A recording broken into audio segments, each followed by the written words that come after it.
Man, I am making this video very last minute. Seriously, I'm writing this script the day I finish editing my Monday video, and I'll need to edit this together while watching Season 5 of The Chosen with my friend. So I guess I should get to work on this video as fast as possible, as I'm definitely going to be recording this immediately after writing this. Okay. David, what are you talking about?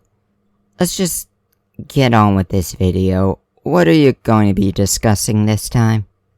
Oh, even you're fed up with my bull? Okay, let's get into it. I'm going to be talking about the various worlds that pay tithes to the Imperium of Mankind, not to be confused with the Imperium of Mankind from Age of Sigmar. Yeah, 2 factions, 1 franchise, 2 or 4 sub-franchises. I want to bring up the Imperial Guards' various different subgroups, and a little bit about their lore, so let's go through this in alphabetical order.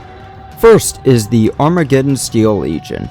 Armageddon is a very well-known world that someone named that way to give them the worst luck imaginable.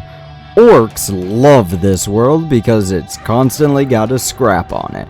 Chaos love this world because it has some insane stuff on it. Adeptus Mechanicus and Dark Mechanicum love this world because it's got some titans on it galore.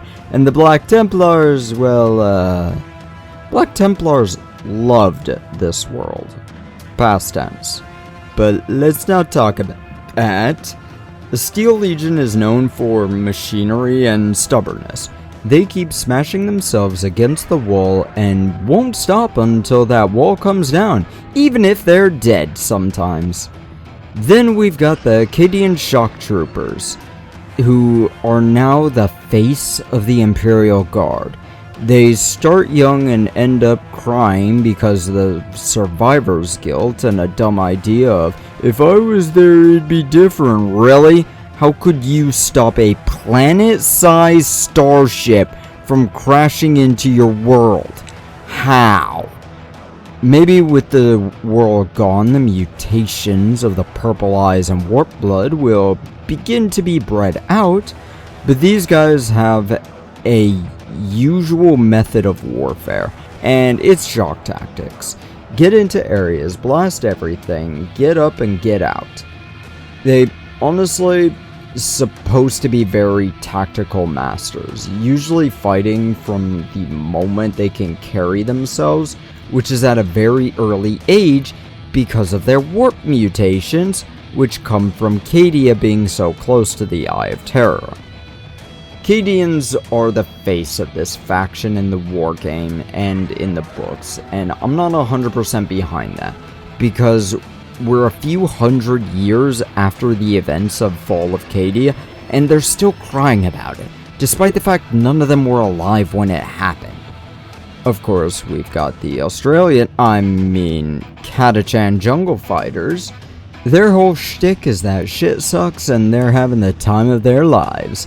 Orcs and Catachans have to be the best of enemies. The planet literally changes regularly in order to try and kill all life on the planet. Not just the animals adapt, the world itself reshapes. And what's the tactic of jungle fighters? Well, they act like American Revolution soldiers and guerrilla fight. Next in the alphabet is Death Corps of Krieg. I did a video about this planet they come from and their history. Their tactics are trench warfare and a think and strike sort of method. The world is a radioactive hell, leading to a lot of problems which they solve with crime. So with that short, we've got the Elysian Drop Troopers. Elysia is a long distance from most other worlds, the closest being Armageddon, and these guys specialize in aerial combat.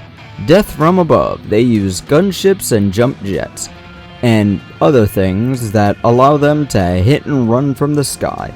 The fact that this world is a civilized world, which is like if the world looked like Panama City, jump jets and dogfights make sense. GW, can I ask for another skyfight game like DACA Squadron but with more factions, please? The Harkoni Warhawks choose similar tactics, but with smaller weapons as they tend to work in hive cities, Harakon being a hive world. They specialize in close-quarters shock tactics. The Mobian regiments don't have a lot of information about them. These guys are the dudes in Darktide, so if you play that game, you know the regiments. They tend to be savage and brutal, looking to get a job done no matter what. The Mordian Iron Guard, however, tend to use modern tactics and modern training methods, often bordering on the colonial-era polite warfare sort of style. They look for precise moments to use as little ammunition as possible while getting the job done. Efficiency is key for this group. The Praetorian Guard are a weird one, as the name implies they're an elite guards, but the world is Praetoria, so they're just dudes. They have a hard class divide as the world rivals Terra in overpopulation. Joining the military requires you follow strict rules in order to pray to get off the planet, maybe. Every soldier from Praetoria follows their orders with no questions asked and no fear in their heart. Worst case scenario, they die.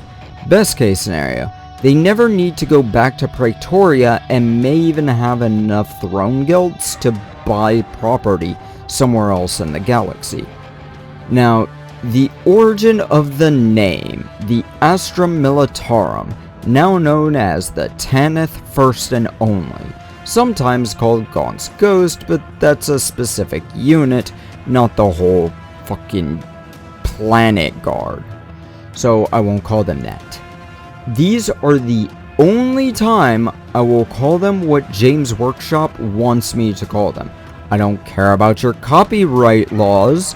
You aren't going to make me call them Faction Astra Militarum GW. This world is gone, and the survivors specialize in stealth combat. Sneak in, sabotage, and get out. Never turn around to look at the explosion.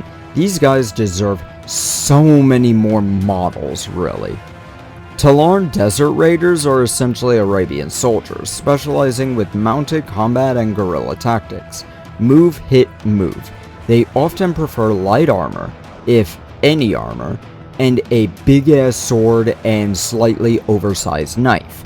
The Terrax Guard are a world that trains commissars, preferring the lower soldiers to be elite stormtroopers. I just now realized how often I use that word without giving a definition. They're soldiers trained to get in and smash fast. The Valhallan Ice Warriors are Soviets. They fight like Soviets. Enough said. Orcs seem to like them though. And the last one I'll be talking about is the Vostroyan Firstborn. Not really a soldier world. They usually make more weapons, though they do have some soldiers that fight like angry Russians who just found out their wives didn't spike their morning coffee with vodka. They also have some of the best weapons and armor in the Imperium. Neat! They actually got a little bit of story in the Horus Heresy as well about how they said, hey, we don't want to come to defense of Terra, instead we're just gonna make you bigger guns. I want to point out that I only made it to the letter V in this alphabetical order, and for most of these I had to read up on them from the wiki. A few of these not, but I'll admit I'm not a huge fan of the Imperial Guard, so I don't really learn too much about their lore. Fun fact with this army though, you could genuinely come into a competition with little green army men that you've painted, and so long as they're bases and the right size models for the units you want them to work as, you can use them. Now, with this script done, I'm gonna get ready for, oh shit, it's almost 7 PM, I got a TTRPG to run. Shove off!